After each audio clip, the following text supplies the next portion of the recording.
You guys, welcome back to my Flickers of Fear show. So this is actually, I guess, like the first one that's going up in the new year of 2022. So happy new year to everybody out there. I know that I said, like, when I was doing the December reviews that, oh, maybe I'll do winter themed horror movies like for the rest of the winter, because I actually really do like those. But then, I don't know, like during one of our live streams, someone asked when I was going to start doing more Giallo movies, and I thought, yeah, it has actually been a while since I've done a Giallo movie, and I actually really do like doing those, and there's a bunch of them on my list that I need to watch. So I said, why not? We'll start out 2022 doing another Giallo film, and one that I hadn't seen before, one that's actually been on my list for a really long time. There's some that I've seen before that I actually want to get around to as well, but because this one, I guess, was like easier because it's on Tubi for free and it's on Amazon Prime. And I figured, well, I've been wanting to watch this one for a while because this one comes up in a lot of people's lists of like best Giallo movies, and I hadn't seen it. This is The Black Belly of the Tarantula from 1971, which is probably one of my favorite Giallo titles of all time. It's so great. I mean, they're all so good. I love like Giallo movie titles, but this is like a really good one. And it does actually sort of have something to do with the plot, which a lot of them, sometimes they don't, you know what I mean? But this one actually does kind of tangentially have something to do with the plot. So this one came out in 1971, and I feel like this was, if it wasn't the first one that came out, it was one of the first batch that came out sort of in response to, you know, Dario Argento's seminal Giallo film, Bird with a Crystal Plumage. So this is one of the earliest ones that came out like after that. I believe it came out the same year, now that I'm thinking about it, or maybe like the next year. When did The Bird with the Crystal Plumage? I thought that was 71 too, but it was like pretty soon afterward. Now this was actually directed by Paolo Cavara. Now, as far as I'm aware, this is the only Giallo movie that he directed, but he did do a bunch of other kinds of movies. He did spaghetti westerns, he did crime stuff. Probably most famous, though, for Mondo Cane, which, you know, one of the better known, you know, shock documentary type of things. Kind of like, I guess it's, you know, for Americans, I guess it's something more like Faces of Death or something like that. So he kind of did a lot of those kind of like exploitation, true life, like, documentary type things. So that's probably what he's best known for. But he did all kinds of other different films as well. But this is pretty much, I think, is the only Giallo that he directed. Now, interestingly, I'm going to say this is actually a pretty solid Giallo film. I can totally see why a lot of people put this on their list of like really, really top ones. Obviously, it's not as great as some of, you know, Dario Argento's ones or whatever, or more Mario Bava, but this is a really, really solid Giallo. Has a lot of the, you know, tropes that Giallo movies have, but has like a couple different little things in there to kind of like mix it up a little bit. So what the story behind this one is, you know, obviously it's a murder mystery like all the Giallo movies are. This one is kind of set more or less around sort of like a fancy day spa type of thing, which is good because it gives the movie the opportunity to show like lots and lots of naked ladies.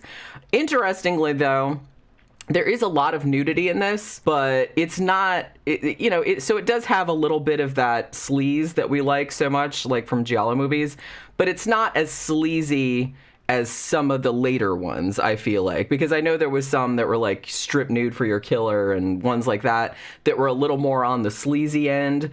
This has a little bit of sleaze, but it's mostly pretty classy, but there is a lot of nudity in it, so it's like a lot of, you know, hot ladies, you know, taking their tops off. So, you know, if you're into that, then you'll totally be into this as well. Not super, super gory. The kills are interesting, and they're, if you think about them, they're really upsetting, but it doesn't really show a lot. You know what I'm saying? So it's not like this over-the-top gore like, you know, like I said, like some of Dario Argento's stuff is, but the killings, like, I like the concept behind the killing. So it's based around this sort of day spa. So the first woman that gets killed is this woman named Maria. And she is, they find out later on, she's apparently a nymphomaniac. So, like, pretty much the opening scene of this movie, like, over the credits and everything, she's at this day spa, and she's totally naked, and she's getting a massage from this blind masseuse.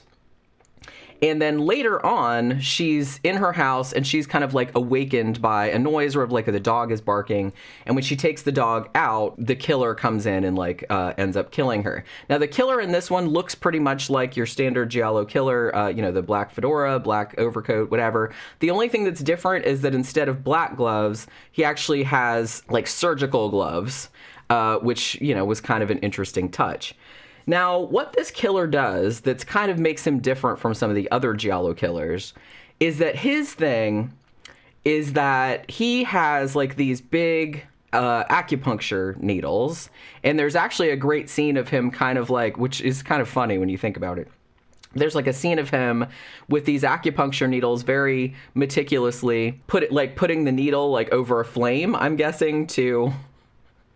it's like we can't have germs all over this if we're going to use it to kill somebody. It's like, I don't know. It's just really funny to me. But yeah, so it's like putting over flames or whatever. So he has these needles, and what he does is that he'll chase his victim around, and then he kind of like holds her down and then puts the needle in the back of her neck, and it paralyzes her. So it's kind of like one of those things where it, for some weird reason, I thought of that movie Wolf Creek, where the guy was like, he'd had like this spot at the back of your neck and it paralyzes you, but you're still aware of everything that's happening.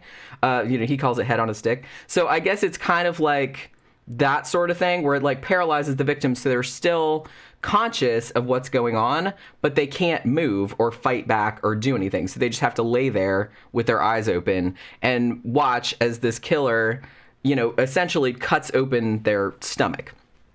So the reason that it's called Black Belly of the Tarantula, which they kind of, get into later on, is that apparently this is a real thing, I guess. Apparently there's this species of wasp, and their thing is that they will get into fights with a tarantula, and the wasp will sting the tarantula and incapacitate it so it can't move, and then it lays its eggs inside the tarantula's stomach while the tarantula is still alive, so that when the eggs hatch into larvae, the larva can essentially eat the tarantula from inside out, because nature is nasty. But yeah, so that's like a real thing, and they do actually kind of show that happening later on, like during the investigation. So this first woman that gets killed, she was a nymphomaniac, like I said. She had been having fights with her husband. They were separated. And so he's kind of acting sort of sketchy, like, because he said, I haven't seen her in like 10 weeks or something like that. But he'd actually been at her house the day before. So the cops are kind of like thinking that maybe he had some shit to do with it. Also, they find this picture in the apartment of her, and she's naked, and it's torn in half, but you can see like there's this other man's hand, and it's not her husband's hand. So she's been like fucking around on him, even though, like I said, they're separated. So there's kind of like, from the beginning, there's kind of a whiff of maybe there's some like blackmail kind of stuff going on as well. So our main character, like our main guy that's investigating all this, is a dude named Inspector Tellini. Now, he's played by Giancarlo Giannini, and he was in, I think he was in the 2006 Casino Royale, now that I'm thinking about it. I think he might have been in Hannibal as well, like the movie Hannibal from 2001. And he was in a couple other Giallo movies as well. I think he was in one called Libido, which I haven't seen. And but yeah, so if you watch Giallo movies like to any great degree, you're gonna see like the same people like popping up. It seems like there's just one stable of actors, and they would kind of turn up in, because they made so many, but they would like turn up in all these ones. So Inspector Tellini comes in. Like I said, the husband, Maria's husband, is pretty much the first guy, because he lied about where he was, like, because they found out that he was actually at her house the day before. His fingerprints were the only ones found in the house other than hers and the cleaning ladies. So they're kind of like following him around and shit like that. Now, Tellini also has his own thing going on where he has a wife, and there's a very bizarre scene. This is kind of one of the things I love about Giallo movies, is like there's some stuff in here that's just so fucking random. So I guess they're trying to like set up character development or whatever. But there's this whole, I wouldn't call it a subplot because it's only like a couple of scenes. But there's this whole little tiny subplot about Tellini's wife selling all their furniture, like all the old furniture in their apartment, and then having it picked up and then buying new furniture. There's like 2 scenes of that, and it's just like, I thought that was gonna like amount to something. I should have known better, but it totally doesn't. It's just in there just like randomly. Like I said, I guess they're just trying to set up, I don't know what they're trying to set up, but there's like quite an extensive, like, several minute scene of, you know, him coming home from work after this horrible investigation, and her being like, oh, hey, here's a check. I sold all the furniture. They're going to come get it. And then they come get it, and they're like, hey, we still need it, though. You weren't supposed to come till tomorrow. And there's like a whole thing. And then later she buys some new stuff. And he's like, what'd you buy with the money? And he's like, oh, that, and that. So it's just, I don't know. It's like really, really funny. But so Inspector Tellini, he's actually like a great character in this. Giancarlo Giannini plays him. As the movie goes on, he gets like more and more sympathetic because he's a cop. I don't really think they say like how long he's been a cop, but all of these murders that start stacking up are really seeming to like get to him. And he's basically keeps telling his wife, he's like, look, I'm going to quit. I really don't think that I'm cut out for this anymore. You know, I just can't really take it, the violence, and it's horrible, and all this other kind of shit. But then he kind of feels compelled. At the same time, he kind of feels compelled to like go on with the investigation, like as he gets like drawn further and further into it. So as I said, they're investigating the first murder. And then another woman ends up dead. Now, this woman she just works at like a shop, like a dress shop or something like that. And the killer comes in and does the same thing to her, like puts the acupuncture needle in her neck and then cuts her belly open. And they find out, they're like, well, obviously this is the same killer, but inside the dress shop where she worked was like a fuck ton of cocaine. So like, I'm guessing this shop was like a front for some kind of like cocaine or like drug trafficking ring or something. So they said, okay, well now we need to like investigate that angle too, because it's possible that, you know, because like I said, they kind of like are going with the idea that maybe these are all people that are being blackmailed for whatever reason. So maybe because this woman was involved in a cocaine ring, somebody found out about it and they're blackmailing her, blah, blah, blah. So they're like, this is the same killer, so obviously they all have to be connected somehow. This is actually a really good sequence, like where she gets killed, because you can tell that the director was maybe homaging Blood and Black Lace with a little bit, because there's kind of like some scenes where she's running through the back of the dress shop trying to get away from the killer, and like all these mannequins are like kind of following on her and stuff. It's like a really good chase sequence, but she ends up getting killed. So like I said, they're looking for some kind of connection between these 2 victims, at which point, I think at this point, like Tellini actually ends up going to an entomologist to ask about, or I guess the entomologist calls him because he's like, well, I thought it was weird, and tells them about the wasp and the tarantula thing. He's like, because it reminded me very much of how the killer is killing his victims, so I thought I should let you know.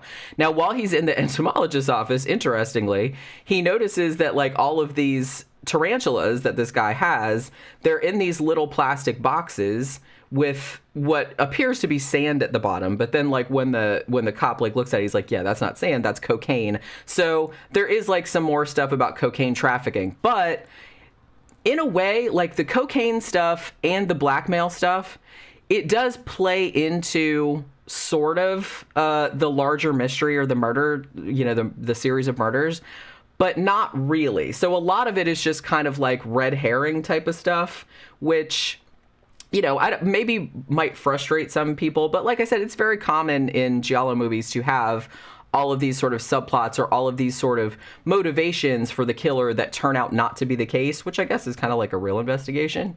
So, you know, I can't be too mad at it. But yeah, so don't get too invested in like the whole cocaine, because the entomologist guy, he gets arrested and it's never brought up again. The blackmail does play into it, but in the end, the person that ends up being the killer, I'm not sure if I want to spoil it, because like I said, it's hard. I know it's old. This movie came out in 1971. And this one, I did guess who the killer was.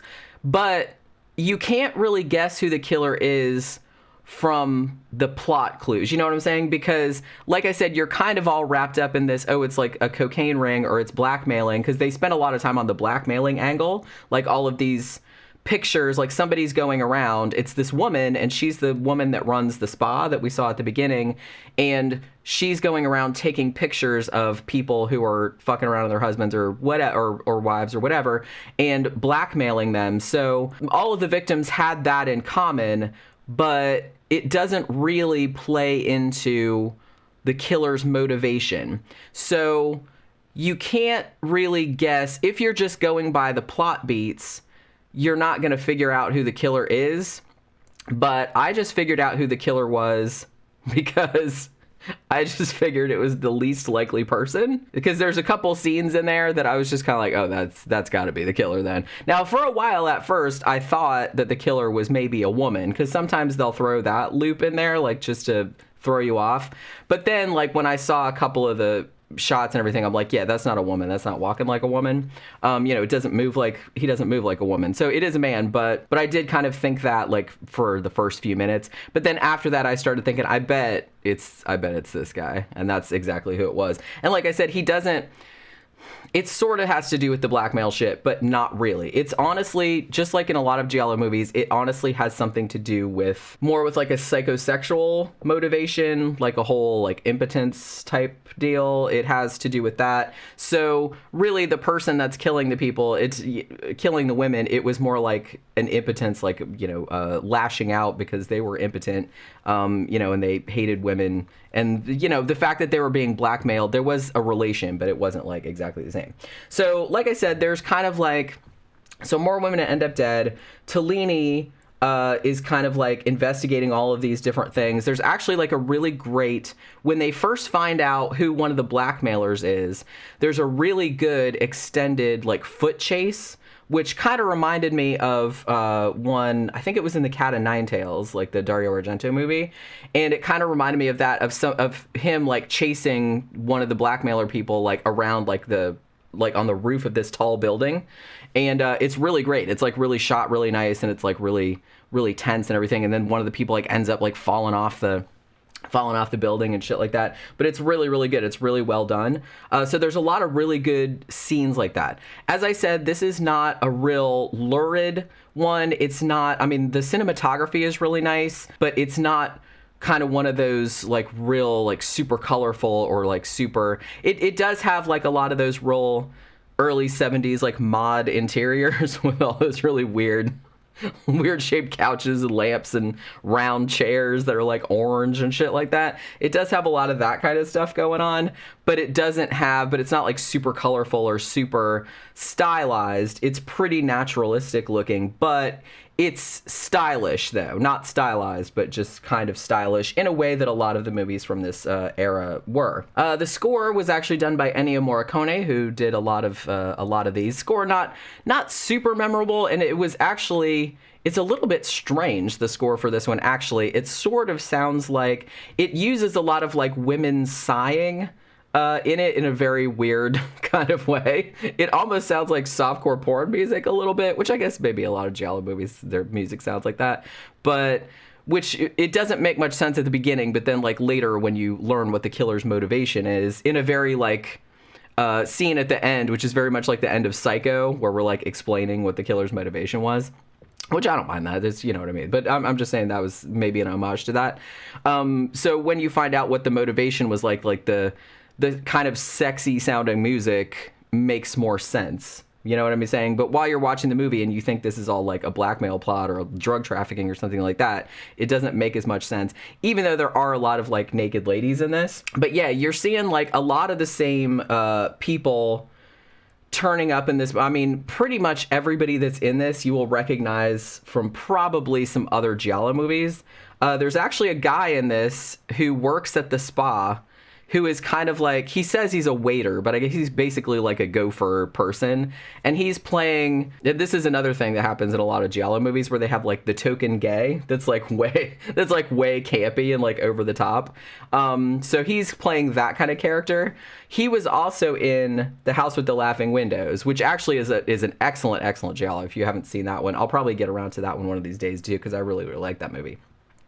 But there's some other women in this, too, that you will recognize. Barbara Bach is in this. She was in Short Night of Glass Dolls. Rosella Falk is in this. She was in Seven Blood-Stained Orchids, which is also pretty good. You also have Claudine Auger, not sure how you pronounce that. She was in Twitch of the Death Nerve, a.k.a. Bay of Blood. Barbara Bouchet, she was also in Don't Torture a Duckling. I'm pretty sure Barbara Bouchet, as soon as it came on, like, I know I'll get into like the whole James Bond thing in a minute because there's a bunch of Bond girls in this. Barbara Bouchet, I'm pretty sure, I'm not entirely sure because I forgot to check.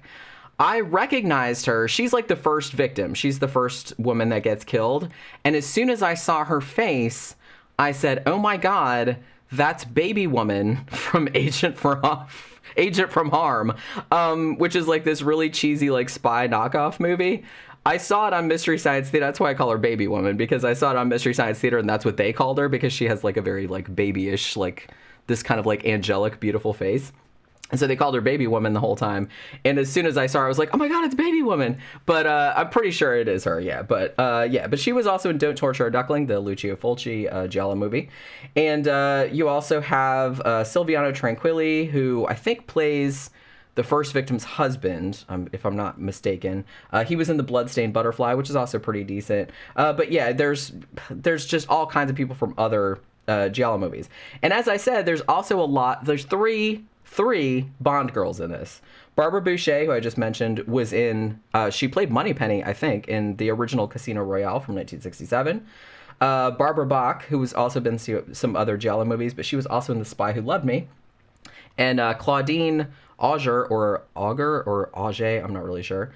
She was actually in Thunderball. And the guy that plays Tellini in this, Giancarlo Giannini, he was actually in the 2006 Casino Royale. So there's a lot of Bond connection in this, which is very strange because it's Italian, but you know what I mean. So yeah, but pretty much everybody in this has been in other Giallo movies, or a bunch of them are in Bond movies as well. So you'll recognize a lot of people.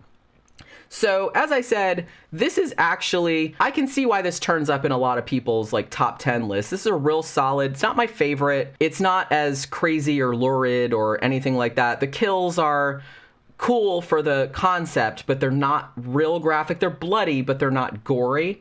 But I really do like the idea of, paralyzing the victim with the acupuncture needle and then like cutting their stomach open. And I'm saying they cut their stomach open. They don't like show it, you know what I mean? It's not like Suspiria where it's like you show the heart, like the exposed heart with like a knife going in it. It's not like that. It's basically just kind of like a knife going in the stomach and then there's just blood. It's not like this really, really gory kind of thing. But honestly, the first sequence where Barbara Bouchet's character gets killed is really, really well done. It's really well shot, like the way the killer's like chasing her through the house, and it's like these big windows, and she's wearing this kind of flowy, chiffon-y, like yellow thing, like robe situation, and then like he busts open her pajamas, and he's like and she's just laying there like that with her boobies, and you know what I mean, and then he's like cutting her stomach up. But yeah, so it's a really good solid Giallo film. Like I said, I guessed who the killer was, but that didn't really diminish my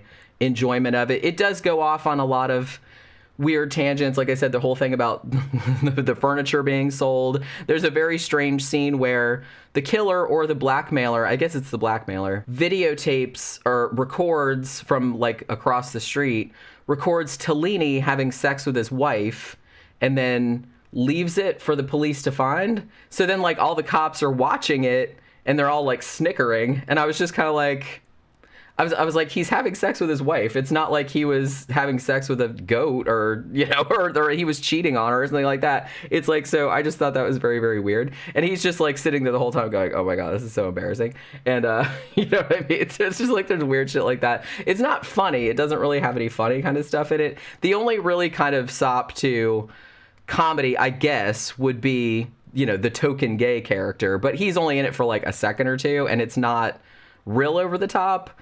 I think the funniest thing about it is that he's kind of like a dick, like to all the women that go to this spa, like for no reason. Like this woman's in the pool and she's like, hey, give me a cigarette. And he's like, okay. And then he just like drops it in the pool and he's just like, oops, you know what I mean? So it's like, I kind of liked him though, but he was only in it for like a scene or two. But yeah, so that's pretty much the only funny stuff. So it's not like real funny. And, but it's a good mystery. I really like the whole tarantula and wasp angle. Like I said, it's not the best one I've ever seen. I prefer like Dario Argento's ones because they're more like operatic, I guess. And like I said, I'll get around to doing House with the Laughing Windows as well, which the guy that played the token gay in that was in in this was in that movie as well. So I'll get around to that too. But it is definitely one worth watching. And if you're into Giallo movies and you haven't seen it, it's probably one of the foundational ones. Like after you see kind of all the big heavy hitter ones, this is definitely like the next tier down of like ones you need to see, because this is a pretty, I guess this is like a pretty typical example, but it's still pretty entertaining. I mean, I had a really good time with it. Watching it and all the spiders and stuff like that. So, you know, and some of the shots are pretty great. So, yeah, as I said, it's on Amazon Prime, I believe, as of this recording. And you can also watch it on Tubi for free. Tubi actually has a bunch of Giallo movies. Some, not, they have like a few of the kind of like real well-regarded ones. And then they have kind of a lot of the sort of like lower tier, like schlocky ones too. I think Strip Nude for Your Killer is on there actually. Maybe I'll get around to doing that. And they have like Knife of Ice and stuff like that. So yeah. So if you want to go off on a Giallo kick, you could certainly do worse than going to Tubi. I think this actually was on Shudder, but I don't think it's on Shudder anymore, at least not in the US. I think it was on there for a little while, but now it's not on there anymore. But you can totally watch it for free on Tubi, and I would recommend it if you like Giallo movies and if you haven't seen it. If you have seen it, what did you think about it? Let's talk about it in the comments. And that will do it for this Flickers of Fear. I will see you guys on the next one. Bye.